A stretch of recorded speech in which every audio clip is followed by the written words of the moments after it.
बिस्मिल्लाहिर्रहमानिर्रहीम। अस्सलाम वालेकुम। क्या हाल चाल है आप सबका। ये जो मज़ेदार सा आपको लज़ानिया नज़र आ रहा है, ये मैंने मैक्रोनी से लज़ानिया बनाया था, ज़रा कुछ न्यू स्टाइल में। तो सोचा कि आप लोगों के साथ भी वीडियो शेयर कर दूं। तो अगर आप मेरे चैनल पर न्यू हैं तो सबसे पहले मेरे चैनल को लाइक, सब्सक्राइब और शेयर कर दें, ताकि आप और भी इस तरह की मज़े मज़े की वीडियोज़ देखते रहें। तो बनाना शुरू करते हैं। एक पैन में थोड़ा सा ऑयल लेके मैंने एक बड़ा प्याज बारीक काट के तो थोड़ी देर के लिए गोल्डन ब्राउन होने के लिए रख दिया था। ये थोड़ा सा पिंकिश गोल्डन शेड में आ गया तो 1 टीस्पून इसमें जिंजर गार्लिक का पेस्ट शामिल करके तो अच्छी तरह से सौते कर दूंगी।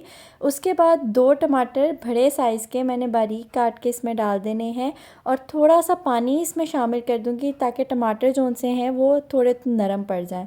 टमाटर ज़्यादा मैं इसलिए शामिल करती हूँ क्योंकि टमाटरों का फ्लेवर बड़ा अच्छा आता है हंडिया के अंदर, तो इस वजह से मेरे लिए टमाटर जो से हैं वो प्रेफरेंस पे होते हैं कि मैं ज़्यादा ऐड करूँ। अच्छा जी, थोड़ा सा पानी डाल के जब आपने इसको रखा तो ये टमाटर अब थोड़े से नरम पड़ गए हैं। तो 1 टीस्पून इसमें जाएगा नमक, हाफ़ टी स्पून सुरख मिर्च का पाउडर, 1 टीस्पून दरा मिर्च, हाफ़ टी स्पून इसमें हल्दी जाएगी, 1 टीस्पून सूखे धनिया का पाउडर जाएगा, 2 टेबलस्पून हॉट सॉस जाएगी, 4 to 5 टेबलस्पून सोया सॉस के जाएंगे। ये सब चीज़ें ऐड करने के बाद आपने अच्छे से इसको कर लेना है मिक्स।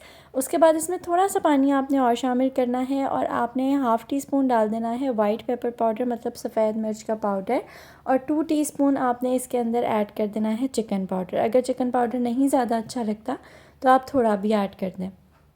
ये सब चीज़ें शामिल करने के बाद एक पाव चिकन का कीमा था वो मैंने इसमें शामिल कर दिया और थोड़ी सी देर इसको मिक्स करने के बाद मैंने हल्का सा पानी डाल के तो ढक के इसको हल्की आंच पे पकने के लिए छोड़ दिया। वाइट सॉस बना लेते हैं। अब उसके लिए एक पैन में मैंने 3 to 4 टेबलस्पून ऑयल लिया और 1.5 टेबलस्पून मैदे का डाल के तो मैंने मैदे को ये लो फ्लेम के ऊपर आपने रखना है, ताकि मैदा जौन सा है वो ब्लैक ना हो जाए। जब मैदा जौन सा है वो थोड़ा सा गोल्डन फॉर्म में आ जाए तो आपने इसके अंदर 1 ग्लास दूध का डाल देना है। अब दूध अगर उबला हुआ है तो भी ठीक है, नहीं है तो भी ठीक, लेकिन स्पैचुला आपने हिलाते रहना है ताकि गुठलियाँ ना बने। ये गाढ़ा हो जाएगा तो आपने इसके अंदर क्या करना है कि हाफ़ टी स्पून दरा मिर्च डाल देनी है, हाफ़ टी स्पून काली मिर्च का पाउडर और हाफ़ टी स्पून ही सफ़ेद मिर्च का पाउडर और थोड़ा सा नमक जितना आपको पसंद है। तो ये आपकी वाइट सॉस जो सी है तैयार हो गई है। इसको आप साइड पर रखते हैं। उतनी ही देर में मैंने चिकन देखा था तो चिकन भी पक के तैयार था। तो उसके बाद लास्ट स्टेप जो चिकन में आपने करना है वो आपने करना है 3 to 4 टेबलस्पून आपने इसमें टमाटो केचप डालनी है और 3 टेबलस्पून इसके अंदर आपने डालनी है चिली गार्लिक केचप और थोड़ा सा इसके अंदर आप ऑरिगेनो डाल दें, क्योंकि ऑरिगेनो का फ्लेवर बहुत अच्छा आता है। मुझे हाफ़ टी स्पून ज़्यादा अच्छा लगता है, इसलिए मैं हाफ़ टी स्पून डाला था। अच्छे से मिक्स करके उसको भी साइड पर रखते हैं। फिर ये मैंने एक मैक्रोनी डालने से पहले मैंने नीचे वाइट सॉस की लेयर लगा दी ताकि आराम से उतर आए जब ये बन जाए तो। और ये मैक्रोनीज़ एल्बो मैक्रोनीज़ थी, मैंने उनको बॉईल करके तो रख दिया था। तो इसकी मैंने लेयर ऊपर सेट कर दी। फिर इसके ऊपर जो चिकन का मैंने कीमा किया था वो जो मसाला मैंने बनाया था वो इसके ऊपर आपने लेयर सेट कर देनी है। अच्छा, मैं इसको ना हाथ से इसलिए करती हूँ क्योंकि मुझे चिकन के कीमे की समझ नहीं आती है वो जुड़ क्यों जाता है आपस में, उसको इतनी मोहब्बत होती है, ये एक दूसरे के साथ जुड़ा होता है। तो मैं फिर उसको ना अलग-अलग कर देती हूँ। ये करने के बाद मेरे पास चेडर और मोज़रेला चीज़ है ओस्लो की। ओस्लो एक ऑनलाइन जो सा है पेज है, मैं उसका नंबर नीचे दे दूँगी वीडियो में, तो आप वहाँ से जाकर चीज़ परचेज़ करें। बड़े मज़े की चीज़ होती है। अभी मेरा ख्याल इन्होंने न्यू ही स्टार्ट किया है।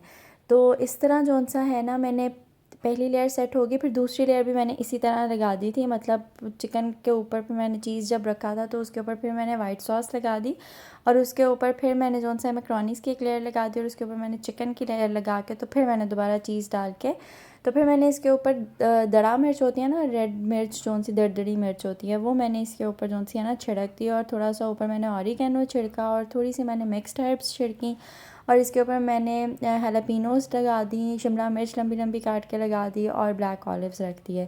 और ये बड़े मज़े का जो सा था ना, ये रेडी टू बेक लज़ानिया बन चुका था। तो मैंने ये बेसिकली रमज़ान में ट्राई की थी रेसिपी, तो इसलिए मैं फिर इफ्तारी का वेट कर रही थी तो फिर मैंने ना थोड़ी लंबी वीडियो करने के लिए मैंने इसके क्लिप्स ज़्यादा ले लिया था। अच्छा फिर आपने इसको बेक कर देना है। बेकअप आपने इसको 180 डिग्री सेंटीग्रेड के ऊपर नहीं करना, आपने इसको 250 डिग्री सेंटीग्रेड के ऊपर जो सा है 15 मिनट्स के लिए बेक करना है। तो आप इसको माशाल्लाह से 15 मिनट्स बाद जब निकाल के देखेंगे तो क्या ही खूबसूरत इसकी शक्ल होगी। ये हसन जौन से थे कटिंग करके बाबा की प्लेट में उनको दे रहे थे डाल के, सबने बड़ी तारीफ़ की थी। तो अगर आपको मेरी वीडियोस पसंद आएँ तो मेरे चैनल को आपने सब्सक्राइब, लाइक और शेयर ज़रूर करना है और मुझे कमेंट्स में बताना भी है कि कैसी लगी हैं। अपना बहुत ज़्यादा ख्याल रखना है और मुझे दुआओं में बहुत याद रखना है। अपना बहुत ख्याल रखिएगा। अल्लाह हाफ़िज़। नई वीडियो में मुलाकात होगी इंशाल्लाह।